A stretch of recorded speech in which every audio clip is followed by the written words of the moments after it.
Good day, South Africa. Goeiedag, South Africa. Demelang, South Africa. Welcome to episode 11 of Survivor the Sector Flame. Joining me here is Hannes, the boss, the one and only. Hannes, how are you? Good evening, Lem. Thanks for that. Other than usual introduction, I'm well, thanks. I believe things are also well on your side. Yeah, very good. I'm a bit sad about the person who just got voted out, but we'll leave that until the end. Hannes, a lot to get into this episode. I think let's just hit the ground running and, or should I say, hit the ground spinning. Start off with that reward challenge we just had. I think it was a very nice challenge. Any challenge involving some form of balance, a balancing act, automatically is a great challenge in the sense that there's a higher onus placed on the concentration, and linking the balancing of the ball with the balancing beam going down at a 45-degree angle. I think it was a very nice challenge. Physically not demanding, but mentally very demanding. You say physically a lot demanding. I think some players might say after about 20 minutes of spinning that thing, it does get demanding. But we see a lot of stuff happening in this episode. We see Tom saying, listen, I don't like Palesa. She's not, I don't like her, I hate her, whatever he said about her. And then we see Katinka and Palesa being the two at the end squaring off. And finally, Palesa just edging out Katinka and taking this one home. And then she has a choice to make. Yes, it was firstly congrats to Katinka again, time and again she's proving her worth at the challenges. So then Palesa wins the challenge and she stands with an interesting choice because Palesa, a bit of an outsider, we will address that again later. But so the thing is, as an outsider, who do you choose? No, definitely. I think, like you say, who do you choose? And I think the last person everybody at home thinks you would have chosen was Tom. You know, she and Tom, they're like that couple, you know. They got married, then they fought, then they got divorced, then we got married again, then we got divorced again, then we said, you know what, we love each other, let's just live together. I think they've got almost that same kind of love-hate relationship, but I think in this case it's almost a hate-hate relationship. And then she selects Tom, and they have that nice dinner with a bed, and Palesa, smart lady that she is, once again finds herself an idol number 2. Yes, I think that was really great. And I think that Palesa wanted info from Tom, and I think maybe that's the reason why she chose Tom, because she and Tom, although they have a love-hate relationship and they've had a love-hate relationship, they come back a very long way. Since day one, they've been together. So I think she wanted to use Tom for information, which I think to a certain extent she got. However, she also found an idol, which is absolutely crucial. Yes, definitely. And I think if you look at the other people that tight, Werner, Anneliese, John, Katinka alliance, I don't think anybody in that alliance would have given her anything. So I think this was, we'll speak about it later, but this was her last roll of a dice, selecting Tom. And then finding an idol. Then we see we go straight in immunity challenge. We have them having to do the balancing with a rope, stack up those spell the word immunity. Another Survivor classic. We've seen this one multiple times, but it doesn't seem to disappoint, because every time just as you think, I mean, Tony was 20, 30 centimeters, and then it falls down, and everybody else is just right back in the race.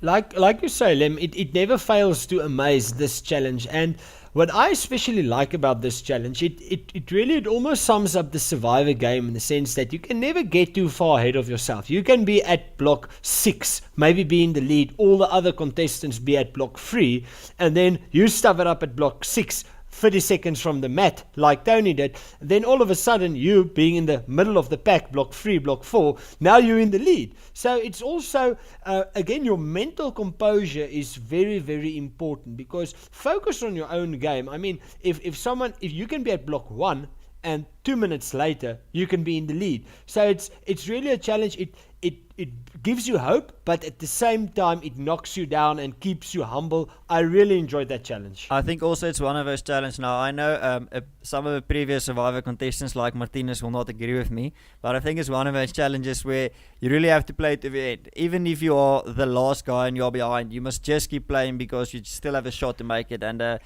we ultimately see Werner winning this one. Like you said, grabbing himself some jewelry, and very good position for him to be in at this point in time of the race. Definitely, I think he was already in a strong position prior to the immunity challenge. And winning immunity, it just gives you that extra, I don't want to say pat on the back, but extra reassurance. Yeah, and I still, even like when you see everybody packing their bags, because I think they might be going home. He's just like chilling, only taking his torch to Tribal Council. So I think the calm and the ease that it gives you for one day of not worrying about anything, that really comes to the forefront. And now, speaking of Werner and Palesa and all these idols, we get to Tribal Council, and then everybody starts this whole charade of with throwing votes on PK, tapping PK on the back, saying voting out a friend. And I think the majority alliance did a good job at this point in time to actually pull the wool over Palesa's eyes. I think that I don't know if you perhaps maybe just want to go back and examine some of the alliances and relationships. But yes, the majority alliance, they fluked Palesa, and I think one of the reasons is that then Palesa believed that PK was the scapegoat, the one going home. She didn't play an idol, and like we say, the rest is history. Now, we can go back. You say you want to speak about alliance, about relationship. I think maybe let's just take a step back. Like you say, we also had that incident earlier with Tony. It wouldn't be a Survivor season without Tony getting emotional and entertaining us. I really enjoy watching her. Saying, listen, Katinka's only 19 years old. She says, who the F are these people? From where did they come in? Cocking out Werner, and then we see just the fireworks exploding. Yes, Lem, why I maybe just want to take it a bit back, just for the viewers and the fans, just to give them my opinion as to the way I see things. That's why they watch this podcast, to get your opinion, so please do. Exactly, I'm a very strategic, intelligent, thoughtful player, but we all know that, we've known it for years. Okay, but let me get to it. So, Werner, I believe, is the kingpin. I'd almost say beneath him, or with him in the alliance, is Jean, Annelies, Katinka. Definitely. Yeah, I agree. Then Tom is there. I think Werner and Tom has a certain degree of loyalty towards one another. Then you have Tony and PK, who always were part of the original Blues, Blue Blood, all of those things. And now, to a certain extent, they've been pushed to the side. And then, come at the merge, Palesa is on her own. So, I mean, irrespective of whom Palesa chose when she won that reward challenge, she was never in an alliance, so to speak, once the merge, because she lost Fuzi, which was her closest ally, then Shanae, which was also to a certain extent a close ally of hers, she lost. So that's how I see it, almost three different groupings. And Tony, Werner, there is some cracks appearing in their relationship. We see in the beginning of the episode the big fight. Lem, fill us in. What's your take on everything? You said a lot though. I think it's a difficult situation for somebody like Tony, because I think she's one of the people who are aware what's happening, and I think this is the end of the hashtag Toner Alliance, so-called Tony Werner Alliance. I think that one, it's run its course, except for the vote now, but after this episode, I think that's done. I think it's difficult for somebody like her, because you see Katinka and Jean, people saying, these two aren't making moves, you're sitting right next to the mafia boss and you're not realizing it. And I think that begs the question, at what point in time should this, like you say, it's got the big group, the small group, and the one on the outs. At what point in time should they make a move on their own person? Now they voted out Palesa, so I think that alliance eating itself, it's imminent. And I think somebody like Jean and Lisa Katinka, the next shot should be, if he doesn't win immunity, take out Werner. I don't think there's another move of him. There's definitely not. And one of the rules of Survivor is the following. Is firstly get an alliance, get a strong alliance. But then get an alliance within the alliance. Yes, and the classic Bastard Rob strategy. Have an alliance within your alliance, definitely. And then from there onwards, get rid of the alliance before the alliance get rid of you. And I think that for the ladies of the alliance, if we can call them the ladies of the alliance, Katinka, John, Annelies, yes. Thanks. My mind is baffled. For them, they should now try and make a move, perhaps in conjunction with PK, Tony and Tom, to get rid of Werner, because Werner is strategically in a very strong position. He's good in the challenges, and he has another idol. Worst case, he flushes his idol, someone else goes home, and you take him down the next time. Otherwise, I see Werner really dictating and dominating the game going forward to a final 3, perhaps final 2. I want to ask you, put yourself in Tony and PK's situation. Do you think it would be wise to just go straight for Werner, or do you think it might be pulling some shenanigans, made him play his idol, and then go for one of his lieutenants beneath him? Take out somebody like John, or maybe even Katinka, who's a challenge threat.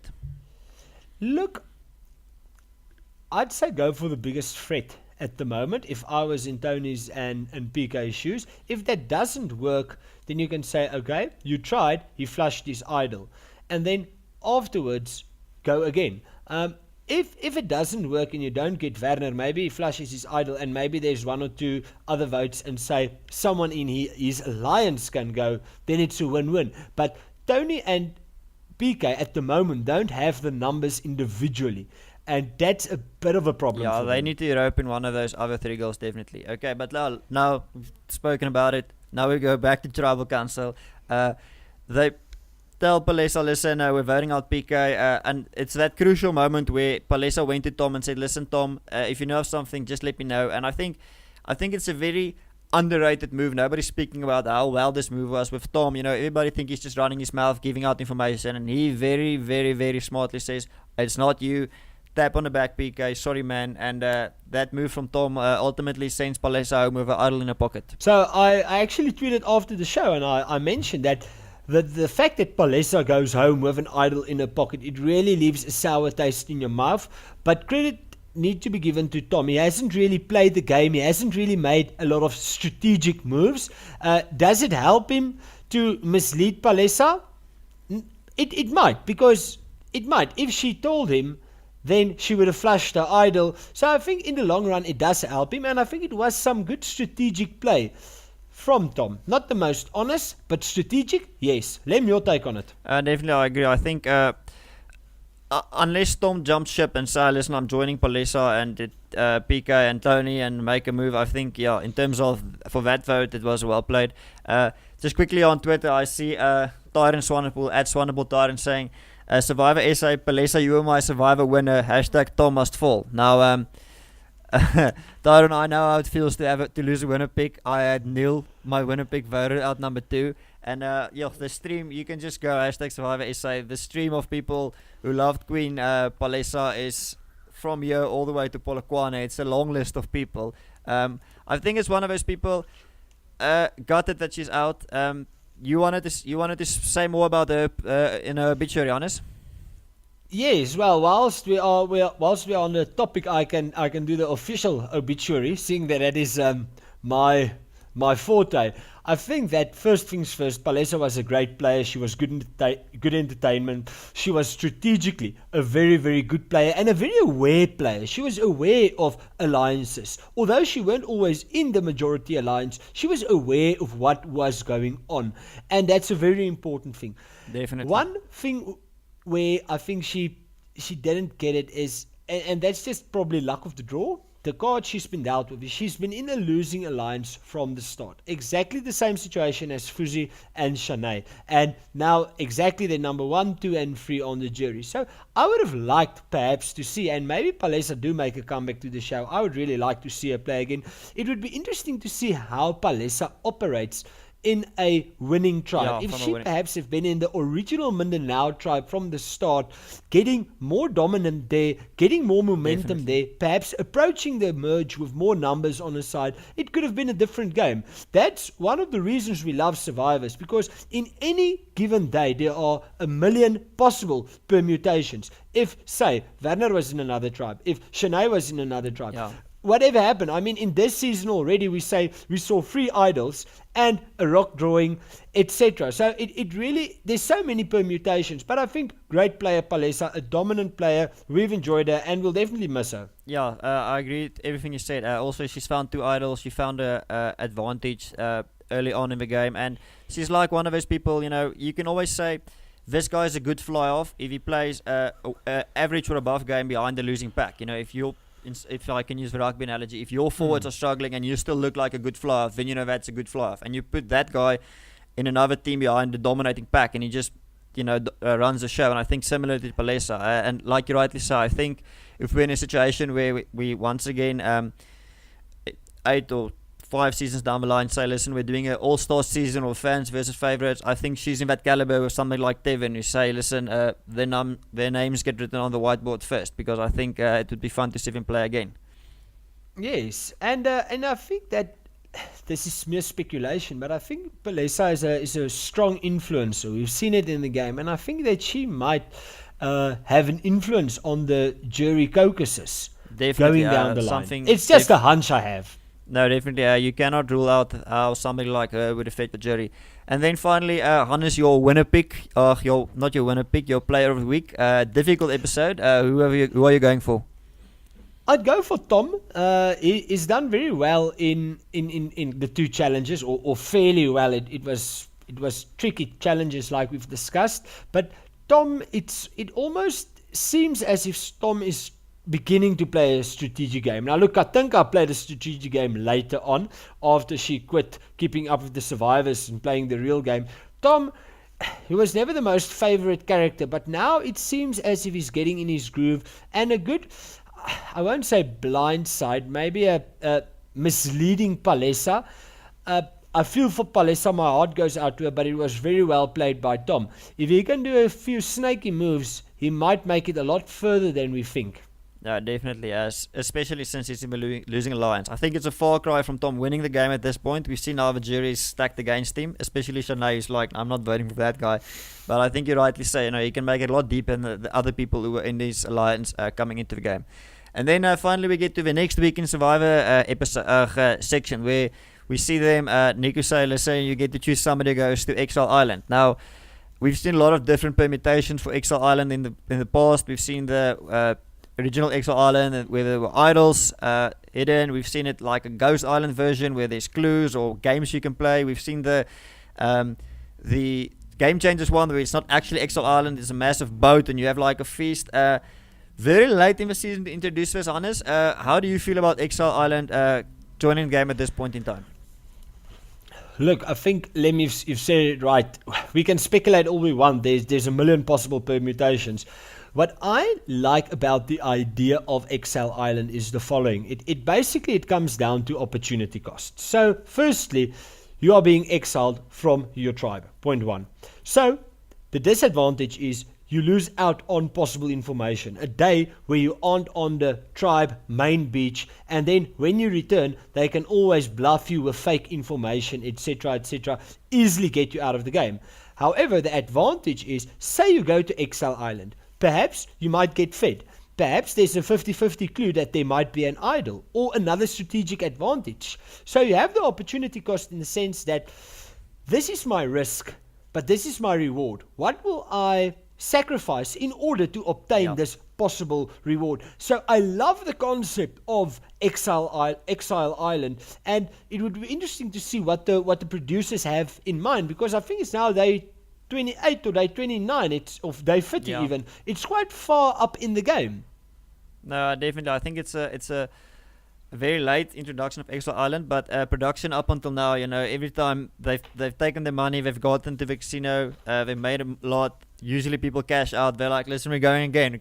Taking this millions, put it on red, and it just keeps working out for them. So a lot of gambles they've taken, everything's worked out for them. So we'll see if this one works out for production. I think just the last thing, I think we're now at this point where when Palesa's out, we've got Tom, Tony, Pika, and this, call it small alliance, and then the big alliance of 4. I think it's now a question of time between these people. Now it's a Mexican standoff between who makes a move first. So I'm very excited to see how this one plays out. Yes, at the moment they're a bit, let's say, deadlocked, and something has got to give. So the next 2 episodes will be crucial in the formation of the final 3 or final 2. I'm really looking forward to it. Yeah, and I think it's just a question of who's going to log in and change their email to say, listen, this is my out of alliance email. Please don't call me. I'm in alliance. I'm not speaking to you anymore. I'll be back in a couple of weeks. So now it's just a matter of who types up that email first. Guys, thank you so much for watching this episode of Survivor. If you're watching on YouTube, please hit the subscribe button, like it. If you're watching on iTunes, give it a 5-star rating or whatever. Get us your tweets. Hannes, if somebody wants to find your social media, where can they get all of you? So at Twitter, like you all know by now, I'm at JH Lerm, spelled Lerm, and on Instagram, on Saturday or Sunday I will be providing a new post. I'm starting to manage it now. My name on Instagram is die lekker overdraf en bier drink. Yes, not to be confused with the lekker over beer drink and draft. That's somebody totally different. Yes, guys, you can get me at Twitter at @the_lem. If you're English, at @die_lem. Hit us up, give us some comments down below en we uitsluit, and we'll get back to you guys. Thank you so much for watching. Take care. Bye bye.